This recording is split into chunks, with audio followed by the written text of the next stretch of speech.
¿cómo están? Nuevamente aquí con el doctor Marcelo Romano, ¿Qué tal? Buenas que nos noches. va a dar su impronta, como siempre, en la entrevista digital, quinta emisión, doctor. Vamos por la quinta emisión. Bien. Quien les habla, Hugo Arantes Gómez, independientes somos nosotros, hacemos un periodismo independiente. Las cartas sobre la mesa, nuestro programa que ya ha tenido mucha repercusión, e inclusive nos han hablado sobre la crisis judicial, la educación pública, las villas de emergencia, villas miseria. Preguntas que necesitan respuesta, doctor. Gracias por estar con nosotros nuevamente. Gracias a Y usted. vamos a comenzar con una frase de uno de los grandes de la nación argentina, de nuestro suelo, el general José de San Martín. Y él nos decía así: la soberbia es una discapacidad que suele afectar a pobres infelices mortales que se encuentran de golpe con una miserable cuota de poder. Para tener en cuenta, doctor. Excelente. Sí, sí. Doctor, en los últimos días estamos siendo avasallados por preguntas, incógnitas que tenemos todos, que desconocemos, por eso recurrimos a usted, y preguntamos: ¿usted qué nos puede decir sobre los temas como expropiación, sus causas, sus motivos, sus fundamentos? Bueno, es un tema que ha ocupado tapa de diarios, noticias, portales digitales durante un par de semanas y que todavía tiene repercusión, ¿no? Siguen todavía hablando sobre este tema de la expropiación y en especial de la firma Vicentín, que es la que salió en todos los medios. ¿Cuál es la intención del gobierno? Obviamente proceder con esta metodología, mejor dicho, figura constitucional y de derecho. Lo importante que hay que destacar acá es lo siguiente: existe una ley de expropiación que tiene sostén constitucional. O sea, nuestra Constitución permite la expropiación de bienes y hay una ley que la regula. Esa ley que regula indica cuál es el procedimiento a seguir para poder expropiar un bien a una persona humana o a una persona jurídica. Claro, no todos la mayoría de los abogados no vemos el tema de las expropiaciones seguidamente porque no entra a nuestros estudios. No es algo común. No es algo común, claro, no es algo común que tratemos temas de expropiación. Es un área específica, muy específica del derecho administrativo, una rama de la ley del derecho, y que básicamente lo que se tiene que respetar acá es lo siguiente. ¿El Estado puede expropiar? Claro, puede expropiar, exactamente. ¿Con qué causa? La causa tiene que ser de utilidad pública. ¿Eso qué significa? Significa que si el Estado va a proceder a quitarle del patrimonio, de la esfera patrimonial, a una persona humana o a una persona jurídica, como puede ser una sociedad, es para que ese bien que se le quita sea utilizado para la utilidad pública, vale decir, para un hospital o la construcción del mismo, para una escuela, para una comisaría, no sé, para un edificio para el cuerpo de bomberos, para el trazado de la autopista o el trazado de alguna ruta, por ejemplo. Son ejemplos que le brindo porque pueden ser variados. Ejemplo más claro, el trazado de la autopista. Cuando la autopista, por ejemplo, 25 de mayo, atravesó toda la capital federal para llegar a través de distintos barrios, ¿no? Para llegar ya a Puerto Madero, a las personas que habitaban aquellas propiedades por donde pasaba el trazado, se les expropió. Se les expropió sus viviendas, Sí. pueden ser sus comercios, pueden ser sus fábricas. Ahora, ¿qué tiene que hacer el Estado? Primero, expropiar por una ley previa, una previa anterior a que suceda ese hecho de expropiación. Primero genera la ley y luego procede a la expropiación. Dentro de esa ley, lo que tiene que contemplar es la indemnización o el resarcimiento económico que tiene que recibir aquella persona a la cual se le expropió el bien. Porque si a mí me quitan mi casa, el Estado, porque por este lugar va a pasar una ruta, una autopista o cualquier otro tipo de edificación que el Estado o deja un terreno para una plaza que el Estado vaya a utilizar, obviamente me tiene que dar el dinero suficiente para que yo mínimamente me pueda comprar una vivienda nueva. Una propiedad. Una propiedad nueva como la que yo tenía. En el caso específico de la empresa Vicentín, por lo menos, y viendo todos los noticieros y las distintas opiniones que se han dado a través de los distintos noticieros, porque uno habla de noticieros y bueno, ya sabemos que hay dentro de los noticieros distintas opiniones que pueden ser desde un punto de vista político, desde otro punto de vista político, algunos que son más fanáticos y otros menos fanáticos, y me refiero a los periodistas. Pero habría que ver, yo siempre digo, es como decimos los abogados, ¿no? El cliente cuenta la cuestión, pero si hay un expediente formado uno tiene que ir a ver la causa y a ver el expediente como para poder desasnarse, poder ver bien de qué se trata. Pero vamos a hablar así a vuelo de pájaro, conforme a lo que dijo, a las noticias que brindaron a los ciudadanos, al común de la ciudadanía, respecto a este asunto. Por lo menos, en mi opinión, yo no vi ningún tipo de utilidad pública que el Estado haya manifestado para que se justifique. Que justifique el Estado la utilidad pública. Por eso le di la introducción, ¿qué es la expropiación? Básica, ¿no? Porque es un tema largo para hablar, pero para que la gente comprenda que previo tiene que existir una ley a proceder a la expropiación. La ley tiene que estar aprobada por ambas cámaras, diputados y senadores, eso compuesto dentro de nuestro poder legislativo, obviamente que es uno de los poderes de un Estado republicano como el nuestro. Dentro de esa ley, vuelvo a repetir, tiene que estar contemplada la indemnización o el resarcimiento económico.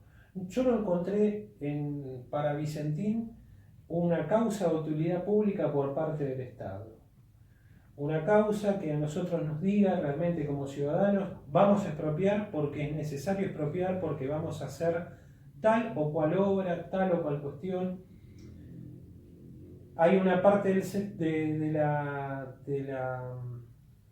periodismo, la opinión periodística, que se manifestó diciendo que como tiene una deuda con el Banco Nación y con otros acreedores estatales y privados, la suma millonaria que debe aparentemente, voy a decir aparentemente porque como yo no vi las cosas, o sea, no veo, pero uno tiene que basarse en lo que le dicen, ¿no?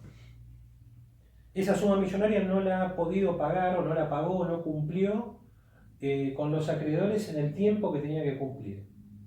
Vamos a decir, para ser más sencillo, pidió 10 pesos prestado a 1, a 2 o a 3 acreedores, pueden ser privados o estatales. Ese dinero lo tiene que devolver en un tiempo y de determinada forma.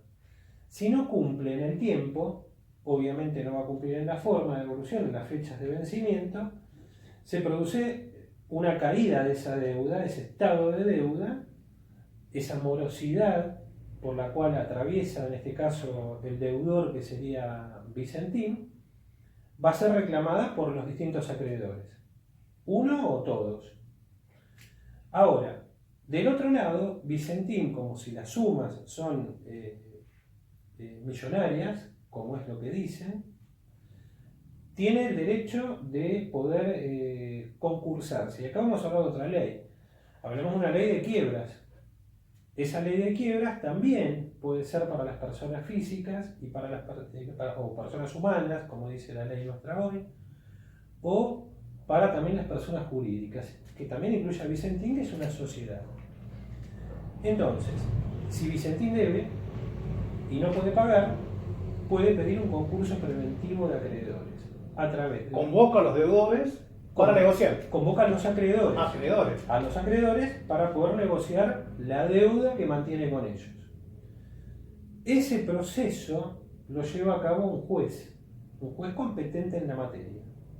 Ese juez competente en la materia es quien va a dar la apertura del concurso y luego de esa apertura del concurso va a acercar a las partes para poder determinar de qué manera puede el deudor, en este caso Vicentín, devolver el dinero a los distintos acreedores y de qué forma, vamos a llamarlo, renegociar la deuda. Porque ya existía un tiempo y existía una forma. No hubo cumplimiento. Bueno, para eso se armó entonces legalmente un concurso bajo la esfera de uno de otro de los poderes de nuestra república, que es el poder judicial, que teóricamente y técnicamente debe ser independiente. Y digo teóricamente porque no lo es muchas veces. Claro, Entonces, debe ser independiente. Entonces, ¿qué ocurre? Formado el concurso, Vicentín se somete a la esfera bajo la dirección del juez para poder pagar de la manera que tenga que pagar y de la forma que se establezca la deuda que mantiene. Lo digo con las palabras más simples como para que comprenda. El común de la gente lo puede entender. Lo puede entender. Para eso también se nombra un tercero que se llama síndico o varios o un interventor o varios de acuerdo a la envergadura o el tamaño del problema, para decirlo de esa manera. Sí. Quienes van a controlar, obviamente, el ingreso de dinero de Vicentín para poder cumplir con su carga compromisoria a través de si hay un acuerdo judicial y comenzar a pagar sus deudas. Entonces, si el gobierno nacional saltea todo esto, no estamos frente a una expropiación. ¿Por qué? Porque el gobierno nacional lo que salteaba era que estaba un juez de por medio, ya había intervenido. Entonces, somos conscientes que Vicentín debe dinero, el Poder Ejecutivo va a decir, Vicentín debe dinero, X pesos. Es justo el reclamo. Es justo el No, reclamo. no la por forma de supuesto. actuar. A ver, el reclamo está perfecto. Si uno debe 10 pesos, tiene que pagarlos.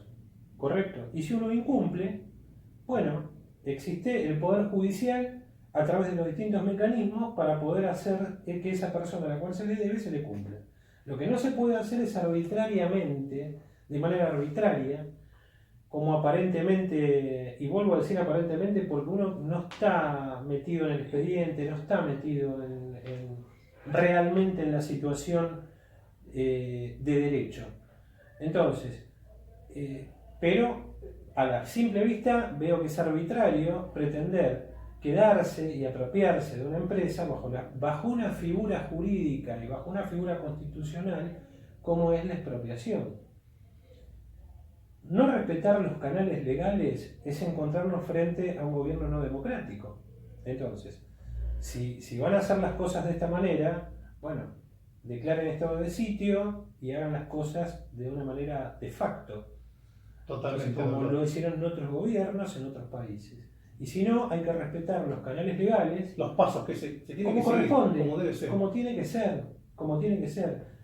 Tengo entendido que, o sea, lo sabemos todos, por lo menos los que tenemos un poco de conocimiento un poquito más en el tema del derecho, que Vicentín no es una empresa que fabrica alimentos. Vicentín es una empresa que produce grano. O sea, no es que, porque decían que por el tema de la reforma alimentaria, Sí. bueno, no es un justificativo. No es un justificativo. Nada justifica no está, actuar de no manera está. arbitraria. Sea Vicentín o sea Juan Pérez de la Vuelta que tiene su casa. O sea que los canales que se emplearon no fueron los correctos. No, son arbitrarios. Totalmente. Se puede hacer, corresponde hacer, por Sí, las vías. por las vías legales. Por las vías legales. Pasar Bien, por el doctor. Congreso de la Ley, que se apruebe por ambas cámaras y hacer las cosas como corresponde. Y ver, a ver, el vacío que queda en el medio. ¿Cuál es la causa de utilidad pública? ¿Qué van a hacer con la empresa expropiada? Eso es lo que no. La verdad que a mí todavía Claro, no lo comprendí. uno no puede estar enterado de todos esos pormenores.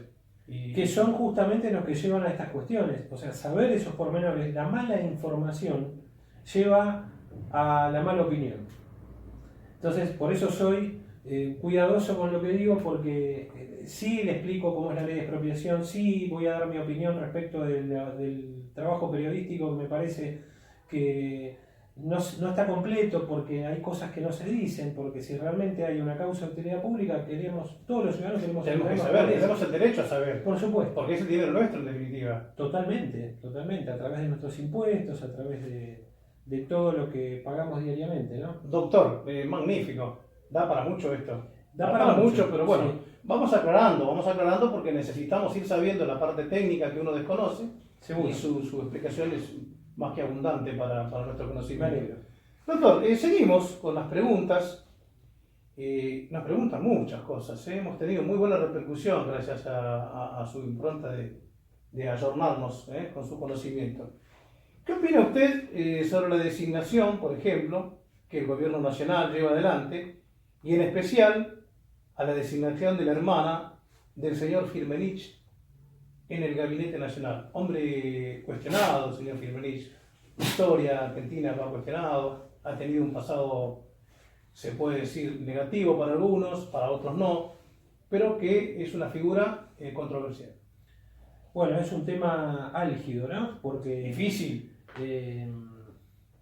En esa época, bueno, yo la subversión del país nací en 1968, así que tendría 8 años, 7 años, o sea, no tengo cuestiones tan vívidas como para poder, sí, a través de lo que he estudiado, a través de lo que me he enterado, a través de lo que uno se va... Sí, sobre la historia en sí, lo que se ha claro, tratado, que uno documentos. va conversando y ayornándose a lo largo de la vida y formando su propia opinión, ¿no? Porque las personas formamos nuestra opinión a través de lo que nos dicen, a través de lo que leemos y a través de lo que vivimos. Comprendo y entiendo que hay cosas que no tienen que suceder. O sea, el tema de Mario Firmenich, que se encuentra en el país de España, que se encuentra allá, que ha sido controvertido su accionar, tachado de delictivo, que ha participado en distintos raíces criminales, a través de la política o fuera de ella. Voy a reiterar lo mismo que dije anteriormente. O sea, uno tendría que ver un poco las causas como para determinar y no dar tampoco opiniones alocadas, ¿no? Sí, o sí, sueltas sí. de argumentos. Sí, pero me voy a basar en lo que he leído y en lo que he visto.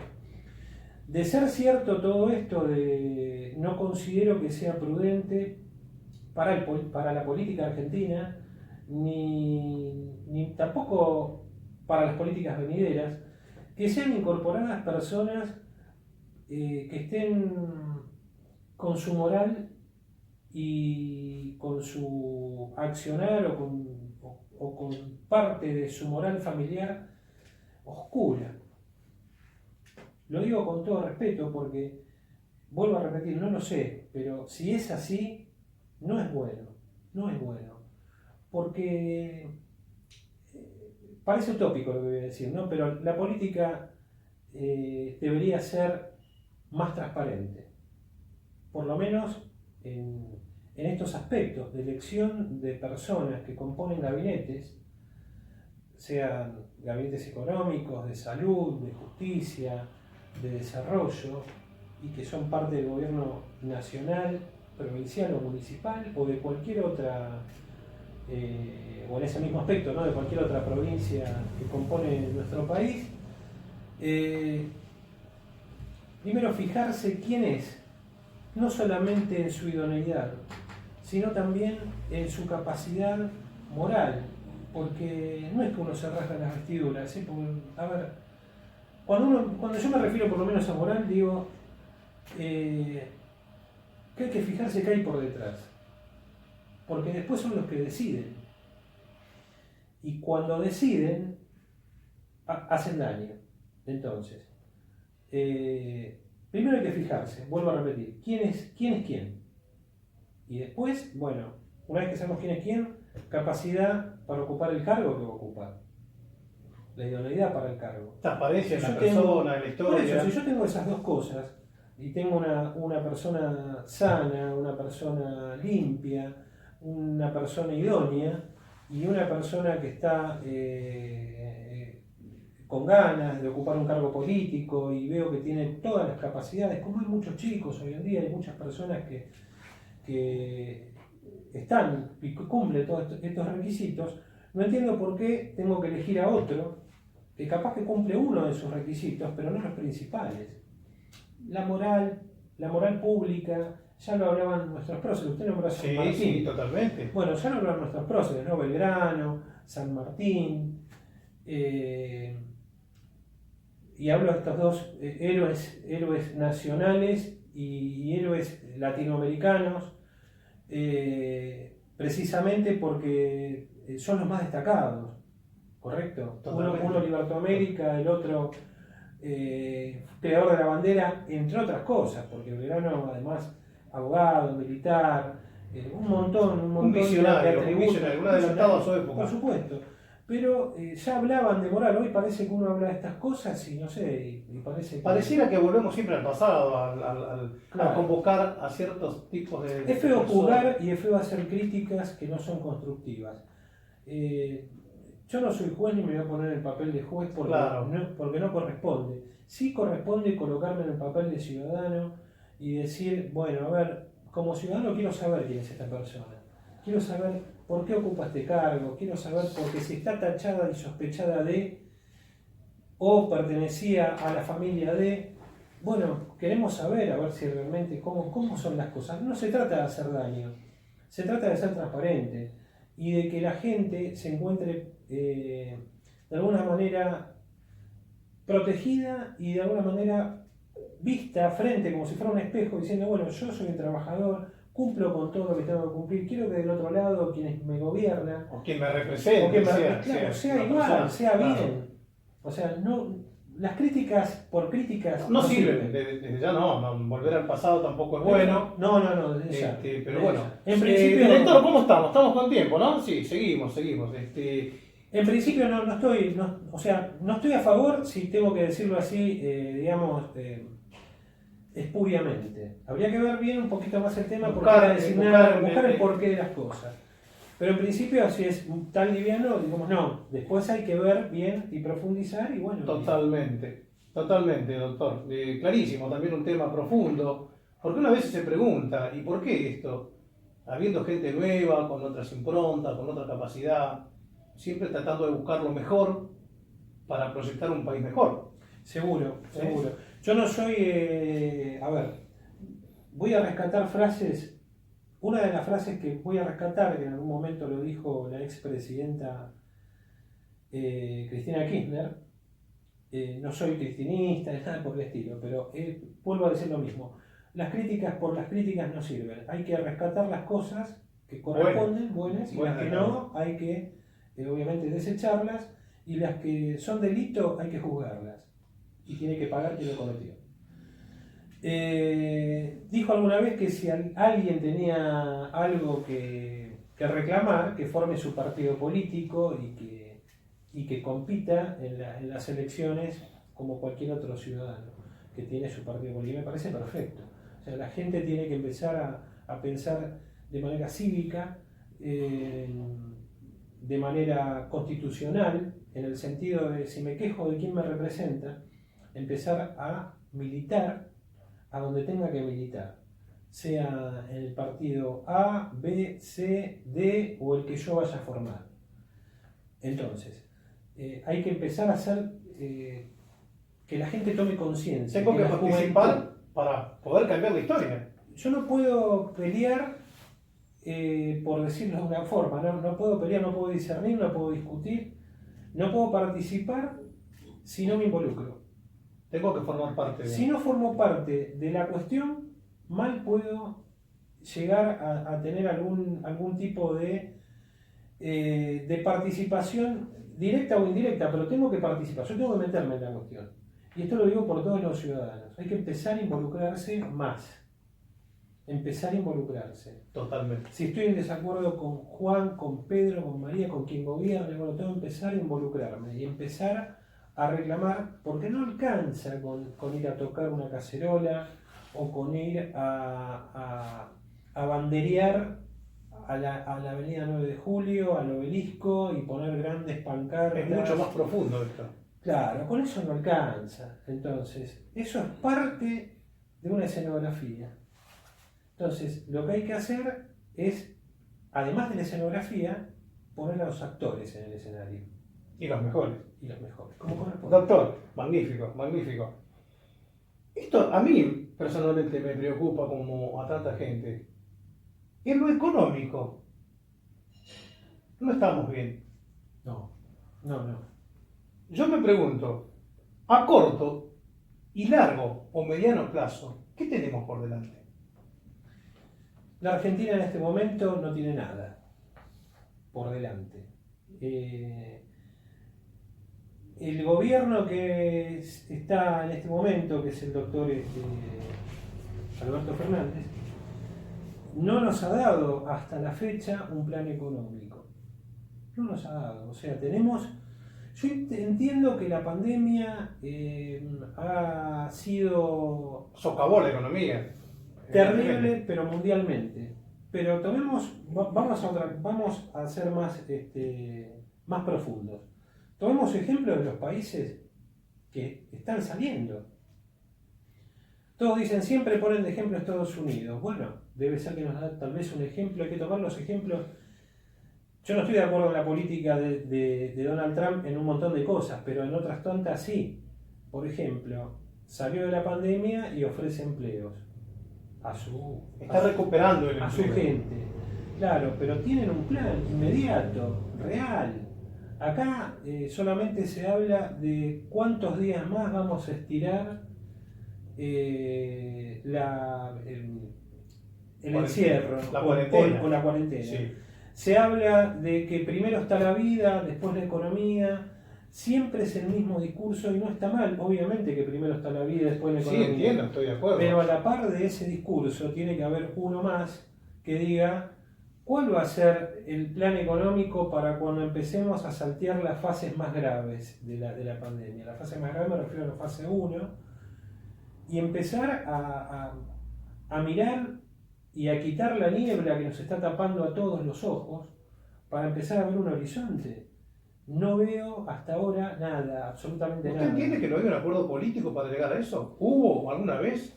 Que yo recuerde, repito, no. Y que yo haya leído tampoco. Lo grave de cada gobierno es que, se lo voy a graficar muy fácilmente.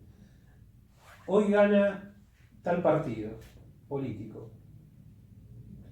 Realiza gestiones durante su gobierno que son favorables al país en cuanto a materia económica nacional y a nivel internacional.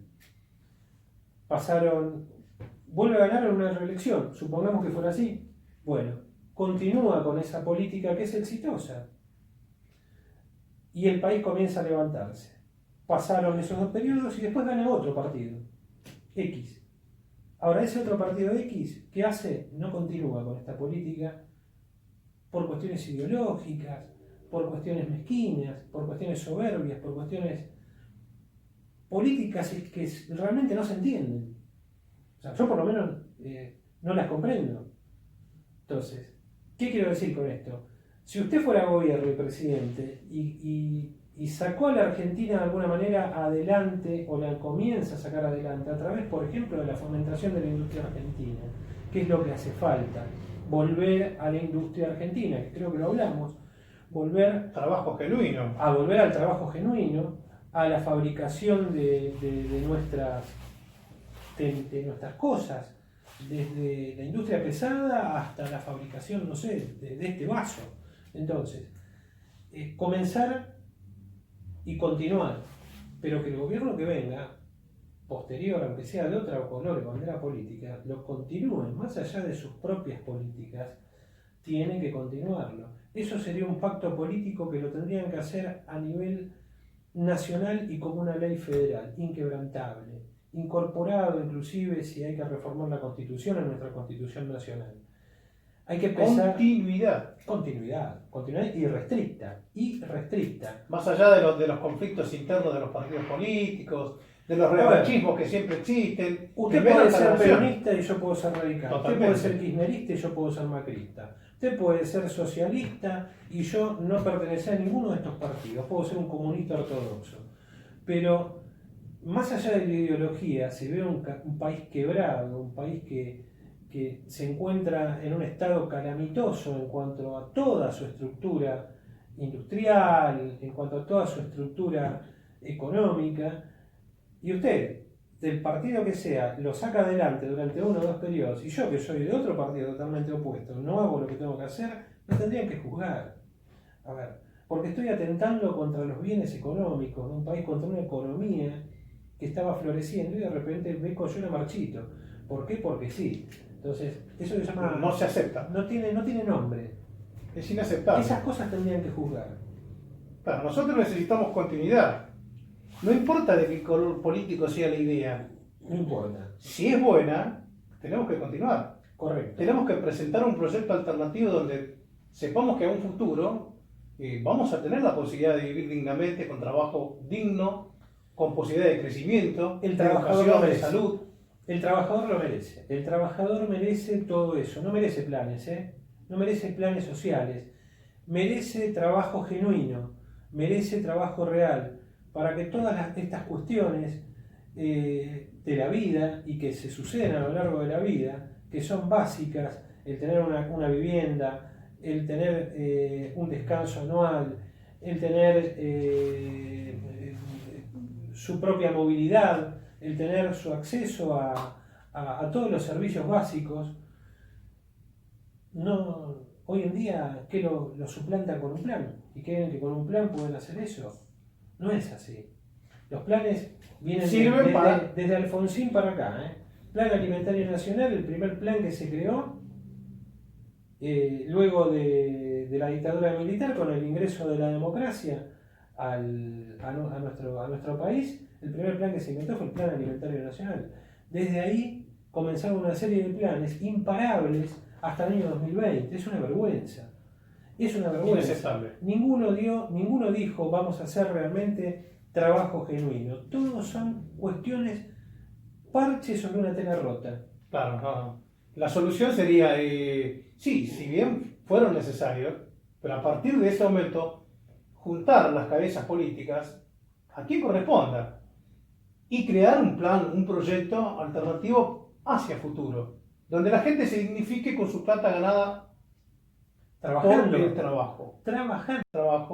Que tenga toda su comodidad, su educación, su salud para sus hijos, su bienestar, Totalmente. con su trabajo. Totalmente. Para ir fortaleciendo las futuras generaciones. Igual son temas profundos porque esto una cosa lleva a la otra y bueno. Sí, obvio, no. Es para largo. Nosotros tratamos de simplificar porque la gente nos pregunta muchas cosas. Claro. Y quieren de repente que todos, y el tiempo es tirano, el director ya me está mirando, quiere cortar. Bien. Vamos a la última pregunta, para que usted pueda resumir un poco sobre esto, porque ya habíamos hablado sobre el Poder Judicial, y usted más o menos nos expresó ya su impronta, pero ¿qué más se puede decir sobre las carencias, las falencias de este tema tan difícil de entender en la Argentina? Miren, no es difícil de entender. Esto es caprichoso de aplicar, que es distinto. Yo dije y lo voy a seguir sosteniendo, no tiene que tener sindicatos determinados poderes y determinados servicios del Estado. El Poder Judicial no tiene que tener sindicato. El Poder Judicial sindicalizado no sirve. Es un poder del Estado y tiene que responder al Estado y tiene que responder al ciudadano. Evitaríamos paros, evitaríamos un montón de cosas. También es un tema profundo. Hay muchos que les va a doler esto que digo, porque van a decir, pero ¿quién defiende a los trabajadores? No, tiene que existir una ley federal, de fondo, que garantice a los trabajadores tales y cuales cuestiones que, bueno, serían para hablar en otro momento. Pero básicamente no tiene que existir el sindicato. Los jueces tienen que ser apolíticos, como dice nuestra Constitución, o sea, no tienen que tener una inclinación hacia un partido u política. otro. En su intimidad seguramente la deben tener y Por es correcto supuesto, porque es todos somos respetable, seres humanos por supuesto, sí. y está bien. Pero no tienen que dejar cegarse o inclinarse por esa cuestión política que tienen en su interior al momento de dictar una sentencia o al momento de tener que citar a alguien a declarar. Sea de la bandera política que sea y sea el cargo público que ocupe. O sea, en nuestra Constitución Nacional, en nuestro artículo 16, habla de igualdad ante la ley. Bueno, los jueces deberían empezar a ver la igualdad ante la ley. Totalmente, doctor. Porque uno se pregunta, en otros países del mundo, figuras como las nuestras no existen. O sea, sindicatos en la justicia francesa, en la justicia norteamericana, en la justicia inglesa, existen. Claro, lo que pasa es que tienen otra idiosincrasia, otra forma de... Y no es que nosotros, como he escuchado en algún momento, estamos a años luz, no estamos a años luz de eso. Falta voluntad política, falta voluntad y decisión, y bueno, obviamente cuando las cuestiones pasan de ser de blanco a negro, generan un choque. Bueno, pero si ese choque que se genera es para un bienestar general, como dice nuestro preámbulo de nuestra Constitución, para promover el bienestar general y el bien común, entonces hay que hacerlo. Lisa y llanamente, hay que hacerlo. Lo mismo con la educación, lo mismo con la economía. O sea, basta de enmendar.